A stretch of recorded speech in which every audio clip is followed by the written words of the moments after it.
Hoje o Sindicato na TV vai fazer um resgate histórico. Vamos contar para você um pouco da história do sindicalismo, a origem do movimento na Revolução Industrial, a consolidação no Brasil.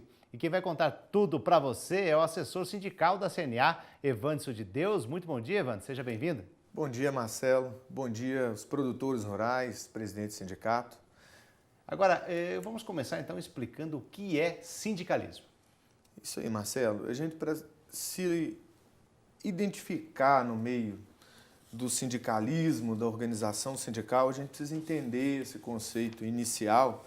Por isso que eu trouxe hoje uma experiência diferente, Marcelo, para a gente poder entender como é que foi esse movimento, como é que se formaram essas situações. Então, sindicalismo, se a gente for observar no conceito, é um movimento que tenta congregar associações de trabalhadores com o fim de estudar e defender seus interesses.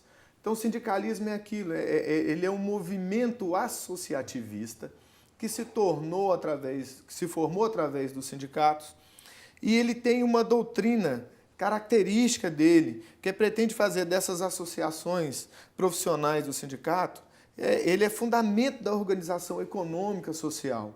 E quando a gente fala assim, sindicalismo que representa trabalho, organização econômica e social, a gente vai entender agora. Até eu trouxe algumas imagens para a gente poder fixar melhor essa ideia de como isso aconteceu no mundo. Tá? Então a gente tem aí um início, né? O que é o sindicalismo, como é que começou esse movimento? Né? Então ele surgiu junto com a Revolução Industrial na Inglaterra, lá no século XVIII, com a industrialização, com a expansão do capitalismo, a exploração da mão de obra.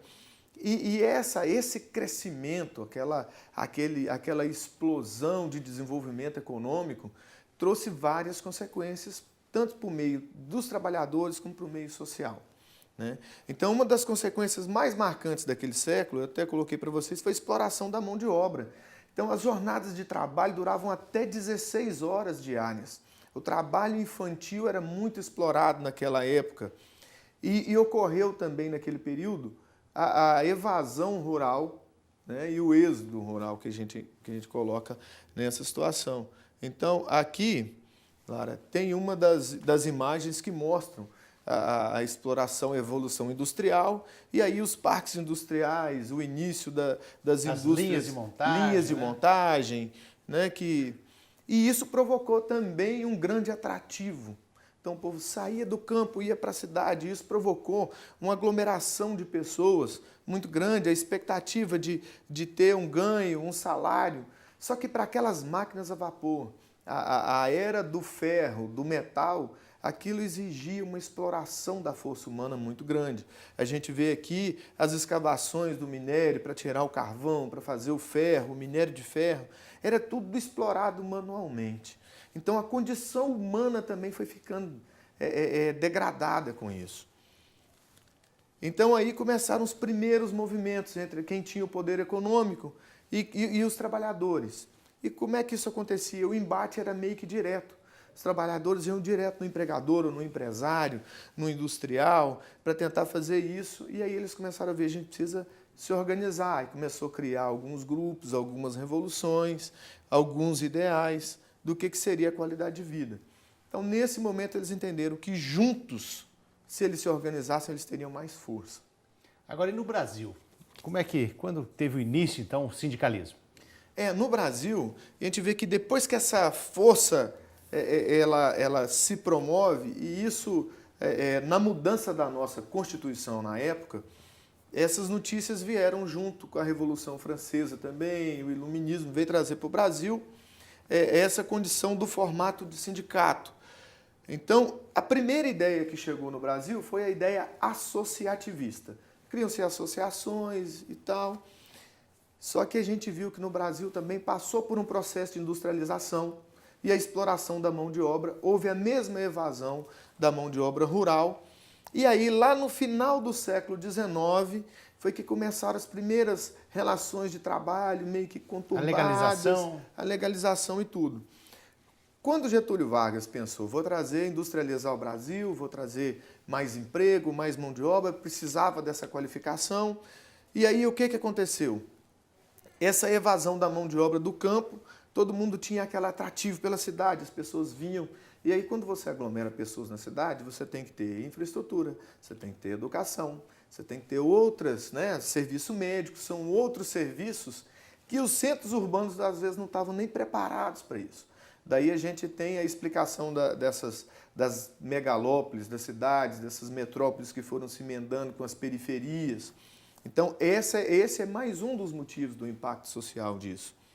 Então, com base nisso, essa visão associativista começou a permear pelo meio rural. Como isso aconteceu? O sindicato rural era onde tinham pessoas com informação e com estrutura na ponta, porque o nosso país, a economia girava em torno do rural e o industrial, o urbano ainda estava em construção.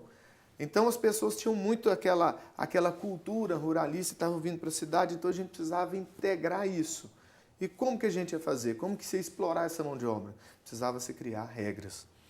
Então, nesse momento, foi que a gente criou a legislação. Precisava de uma norma. E quem teve essa ideia? Getúlio Vargas. Populista, via a sociedade toda naquela situação de desconforto. Então, falou assim, a gente precisa regulamentar uma regra. E em 1943 foi editada a Consolidação das Leis do Trabalho, a CLT. Aí veio a legislação. Aí veio a legislação. Então, essa legislação veio interferir na organização sindical de forma formal só na década de 60. Você vê que transcorreram quase que 20 anos, foram 17 anos de construção de um pensamento, de uma mudança de uma cultura, e na década de 60 é que veio a formalização da organização sindical pela legislação. Então, a partir desse momento, com essa legalização, a gente teve lá no capítulo 5º da CLT a organização sindical. E no Brasil já começaram vários movimentos de greve. Eu trouxe algumas imagens, né, na época de Getúlio, falando sobre a aposentadoria, os direitos. Então essas coisas, já existia a norma e aí a população começou a ter como questionar essas normas. E como que eles questionam? Através do sindicato. Então a gente viu nesse momento aqui que a formação do sindicato, ela surgiu principalmente pela força do trabalho. Então, foi a força trabalhadora. E a partir desse momento, se o trabalho está organizado, quem gera o trabalho? O empregador. Então, o empregador, através da sua representatividade, veio a completar esse polo, né? Então, representatividade é isso que se busca com o sindicalismo. É representatividade. Então, representatividade ela é atribuída a uma pessoa, a um sindicato, a um dirigente, para tornar essa instituição mais fortalecida. Então, nós temos toda a história, então, do sindicalismo chegando aos dias de hoje, então. Isso. E nos dias de hoje a gente tem o quê? O sistema sindical, o CNA. Então, hoje a gente forma na nossa base os sindicatos, federações e confederação. Cada um atuando na sua área, no seu limite de representação municipal, estadual e federal. Ok. E sobre o enquadramento sindical? Fala um pouquinho para a gente sobre isso. Essa representatividade que a gente começou a conversar, Lara, ela traz o enquadramento sindical justamente para definir os dois polos. No meio rural, o que a gente precisa? Primeiro, de uma legislação onde defina o que é esse enquadramento sindical. O Decreto-Lei 11.66 de 71 veio trazendo isso e foi dada a redação da lei e dividiu entre trabalhador, empresário e empregador rural, essa categoria. Então, o sistema CNA é o sistema que defende e fala em nome dos produtores rurais. Nós temos registrados no Ministério do Trabalho 1.941 sindicatos, com mais 1.115 municípios como extensão de base desse sistema, 27 federações da agricultura e a CNA. E aí é onde a gente forma o sistema que eu te apresentei, que são os sindicatos rurais, federações e CNA, cada um atuando na sua esfera, né, e trazendo essa representatividade para o produtor, desde lá da ponta. Então, aquele dirigente que está entrando agora no sindicato para entender como que funcionou isso, qual que é a representatividade dele, qual que é a legitimidade dele para representar, quem ele representa. Então ele precisa entender isso, olha, que houve um movimento social a força trabalhadora ela se apresentou, os empregadores precisaram se organizar e é através do sindicato que existe isso. Uma associação pode fazer isso? Não, ela não pode representar de forma trabalhista um sindicato. E aí no Brasil, olha a distribuição dos nossos sindicatos por estado. Nós temos aí estados que ainda são pequenos, que a representação sindical ainda é pouco, mas você vê que num estado igual Minas tem mais de 380 sindicatos, só no estado de Minas Gerais. Ok, assessor sindical da CNA, Evanilson de Deus, muito obrigado pela Obrigado história você, do sindicalismo aí. Né? Isso é importante aí para os produtores rurais que querem fundar um sindicato, para os dirigentes, para a gente se contextualizar aí onde a gente se encontra nesse cenário. Né? Obrigado a você.